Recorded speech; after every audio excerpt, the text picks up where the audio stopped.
عشق کو حسن کے انداز سکھا لوں تو چلوں.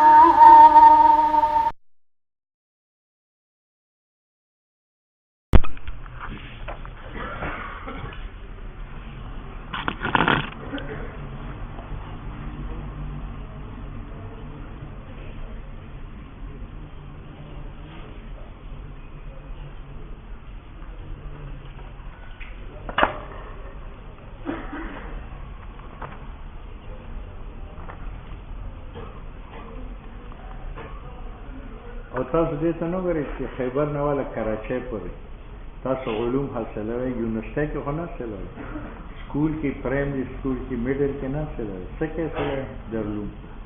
او دارالعلومونه عبارت دي د استاد نه.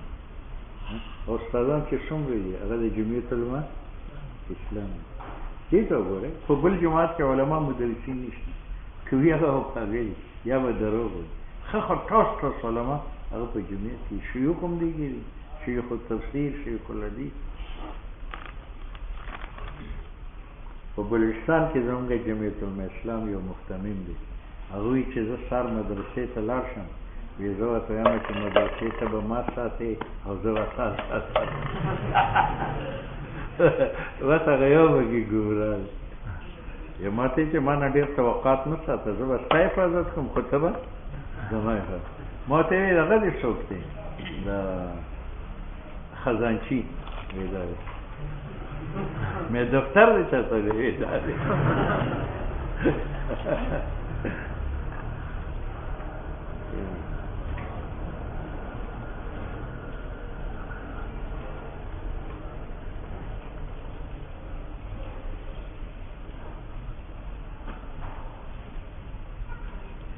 کم ځای ته رسېدلي وَلَهُ یہ مسئلہ سن لو بھائی.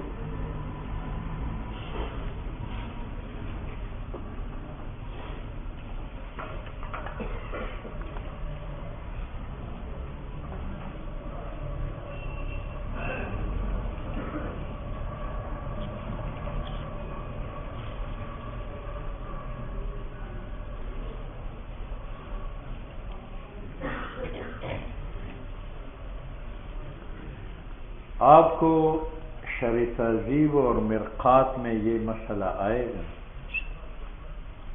کہ قیاس کی دو قسم ہیں، ایک استثنائی اور ایک اقترانی.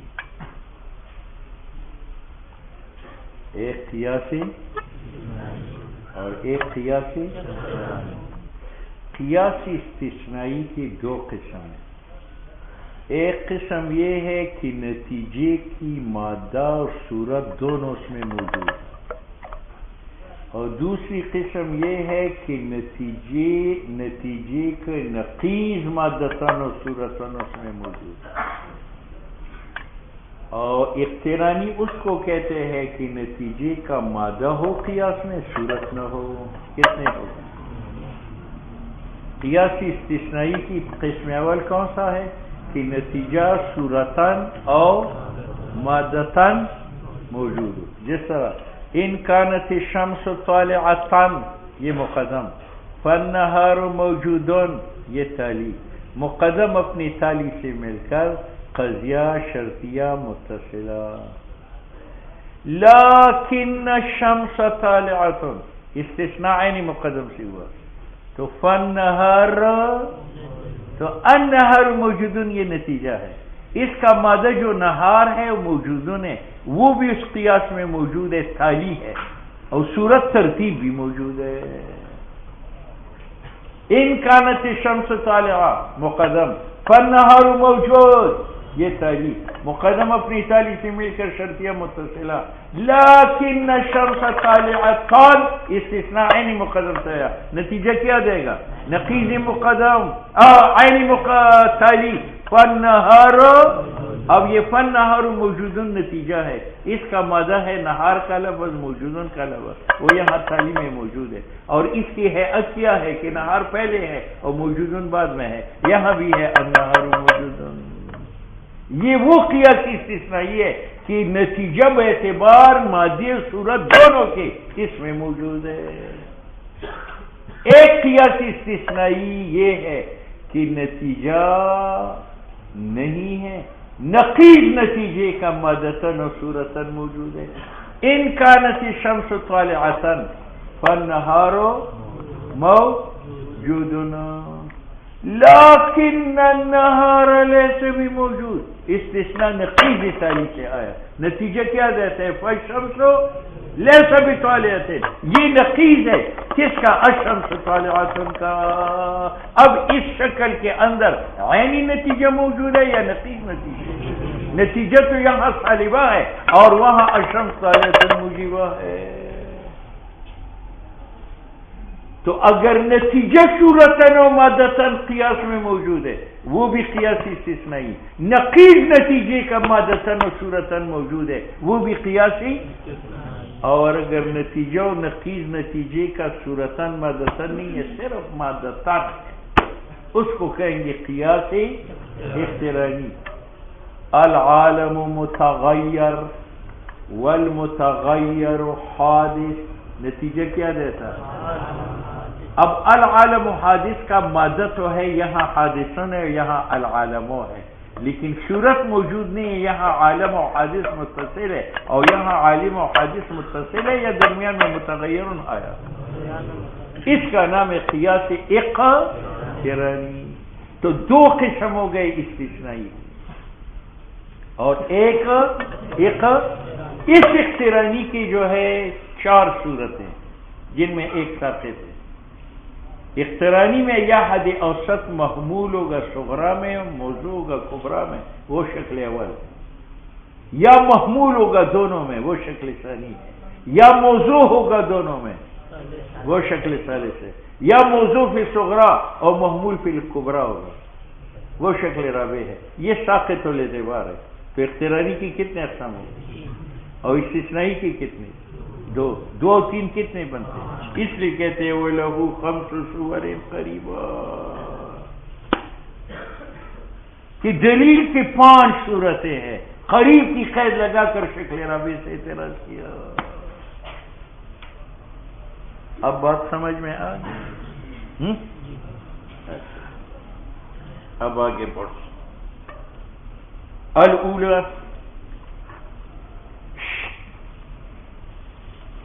پہلے اقترانی کی 3 اقسام بتاتا ہے. شکل اول،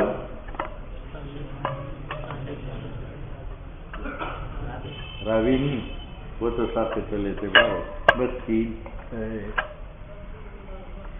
شکل اول آپ کو مرقات میں یہ ساغوجی میں آئے، مرقات میں یہ ساغوجی میں ایک تعریف اور ایک شرائط. تعریف یہ ہے کہ حد اوسط محمول پہ صغرا ہے اور موضوع فی کبرا ہے. حد اوسط محمول پہ اور محمول، ٹھیک ہے. اور شرائط ہے ایجاب صغرا اور کلیت کبرا. اب اس عبارت سے تعریف بھی نکالنی ہے آپ نے اور اس عبارت سے شرائط بھی آپ نے نکالنی. تعریف کیا ہے کہ حد اوسط محمول ہو اور موضوع ہو کبرا میں. الانسان حیوان وکل حیوان جسم، تو حیوان محمول فی صغرا ہے اور موضوع فی کبرا ہے، یہ شکل اول ہے. اور شرائط ہے ایجاب صغرا، کل انسان حیوان موجبہ، اور کلیت کبرا ہے کل حیوان جسم. بات آئی سمجھ؟ ہاں یہ کیسا ہے؟ کل حیوان، یہ صغرا ہے، اس کو بھی چھوڑو. کبرا کیا تھا جسم، ٹھیک ہے. اب شکل اول یہ ہے کہ آپ اس بات کریں اکبر کا جو جسم ہے جمیع افراد اوسط کے لیے جو حیوان، آپ اس بات کریں کس کا؟ اکبر کا. جب جمیع افراد اوسط کے لیے ہوا تو کبرا کلیہ ہوا یا جزیہ ہوا؟ ہاں، تو کلیت کبرا معلوم ہو گئی ہے. اچھا، اور جب اکبر ثابت یا سلب ہوا اوسط سے تو اوسط موضوع میں محمول بنا یا موضوع بنا؟ اکبر ثابت ہوا اوسط کے لیے تو کبرا میں اوسط کیا ہوا؟ سپیرا موضوع ہوا. اکبر موضوع ثابت ہوا یا سلب ہوا کس سے؟ اوسط سے، تو اوسط موضوع بن گیا. تو اس سے معلوم ہوا کہ شکل اول کی کبرا میں حد اوسط کیا ہوگا؟ موضوع ہوگا. اور اکبر ثابت یا سلب جمی افراد اوسط سے، تو جمی سے کیا معلوم ہوا کہ کبرا کلیہ ہوگا یا جزیہ؟ اب سنو، الاولا ان یعلم کی معلوم ہو جائے حکمن، حق کیا مطلب؟ اثبات اکبر کا جو جسم ہے، لکل افراد شیء جمی افراد اوسط کے لیے جو حیوان ہے. ٹھیک ہے، اس سے کیا معلوم ہوا کہ کبرا میں حد اوسط موضوع ہے یا محمول موضوع؟ اور کیا معلوم ہوا کہ کلیہ کبرا کلیہ ہے یا جزیہ؟ کیا مطلب؟ ان یعلم معلوم کیا جائے حکمن، حکم سے مراد کیا ہے؟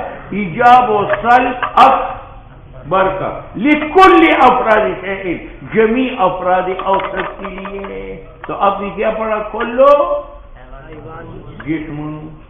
ٹھیک ہے، ثم یعلم ثبوتہ. اب صغرا کی طرف آئے، پھر معلوم کیا جائے ثبوت اوسط کا جو حیوان ہے، للآخر انسان کے لیے. اب تم بتاؤ یہاں صغرا مجیبہ ہوگا یا سالبہ؟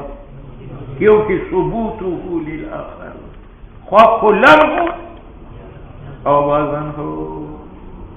ٹھیک ہے، اب ادھر آؤ، ثبوت جسم کا آیا کس کے لیے؟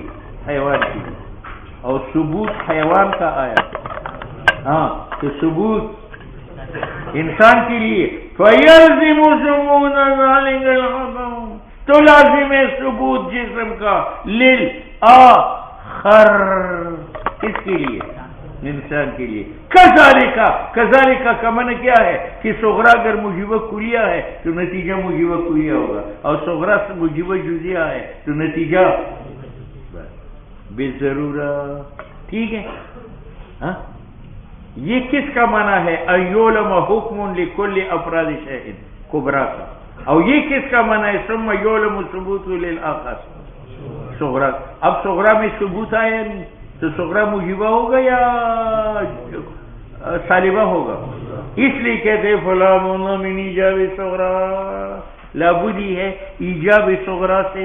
ٹھیک ہے، پہلے کیا کہا تھا؟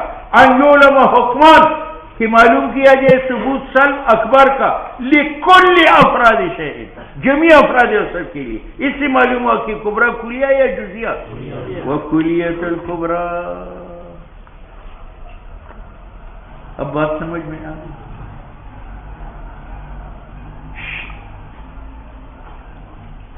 شکل اول میں ایجاب صغرا شرط ہے. تحریر ایک کتاب ہے، اس نے کہا یہ ایجاب صغرا ایک صورت میں شرط نہیں ہے کہ کبرا کا موضوع محمول مساوی ہو. تو وہاں اگر صغرا سالبہ بھی ہو تو شکل اول نتیجہ دے گا. تقریر میں کیا کہا ہے کہ ایجاب صغرا ہر جگہ میں شرط نہیں ہے. اگر کبرا کا موضوع اور محمول مساوی ہو تو وہاں صغرا بھی نتیجہ دیتا ہے. مثال لا شیء من الحجر بانسان، لا شیء من الحجر صغرا مجیبہ ہے یا سالبہ؟ اور کل انسان ناطق، کل حد اوسط کون ہے؟ انسان. یہ نکالو، نتیجہ کیا دیتا ہے؟ لا شیء من الحجر بناطق. نتیجہ صحیح ہے یا غلط ہے؟ صحیح ہے. حالانکہ صغرا کیا ہے؟ سالبہ ہے. یہ کیوں؟ اس لیے کہ کبرا کی طرفین برابر ہے. کبرا کا موضوع کون ہے؟ انسان. اور محمول کون ہے؟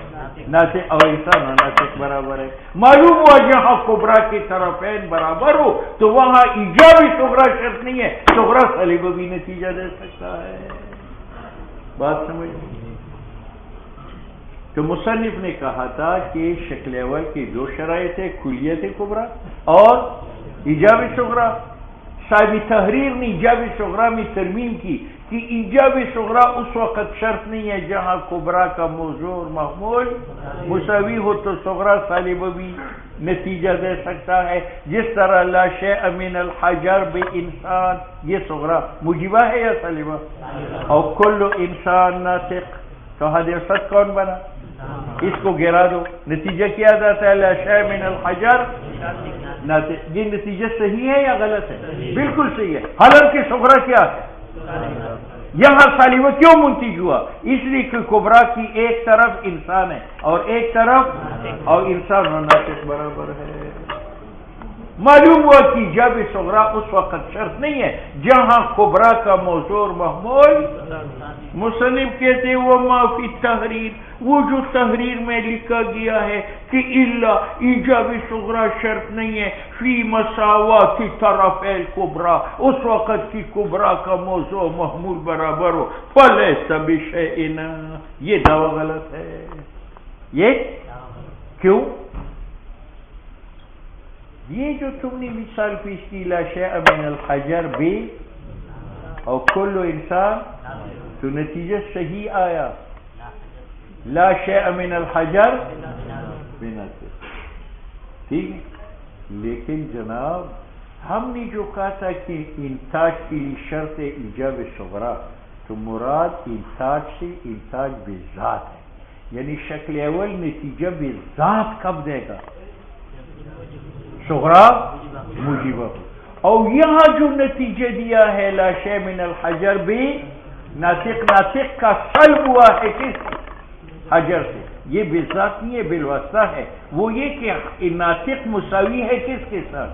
انسان ہے، اور انسان کا سلب ہوا تھا حجر سے، تو ناطق کا سلب ہوا حجر سے بذات یا بواسطہ سلب انسان، تو یہ نتیجہ بذات نہیں ہے بلکہ بت، یہ معنی ہے لِأَنَّهُ لَيْسَ لِذَاتِهِ، یہ سلب ناطق کا حجر سے، یہ بذات نہیں ہے بلکہ ناطق مساوی تھا اور انسان کا سلب تھا حجر سے، تو ناطق کا سلب حجر سے آیا بذات یا بواسطہ مساوی کے، ہاں لِأَنَّهُ لَيْسَ لِذَاتِهِ۔ اب بات سمجھ میں آ گئی؟ وَأُورِدَ، یہ دوسرا اعتراض ہے ایجاب صغرا پر کہ میں نہیں مانتا کہ شکل اول کے لیے ایجاب شرط، وہ اوریدو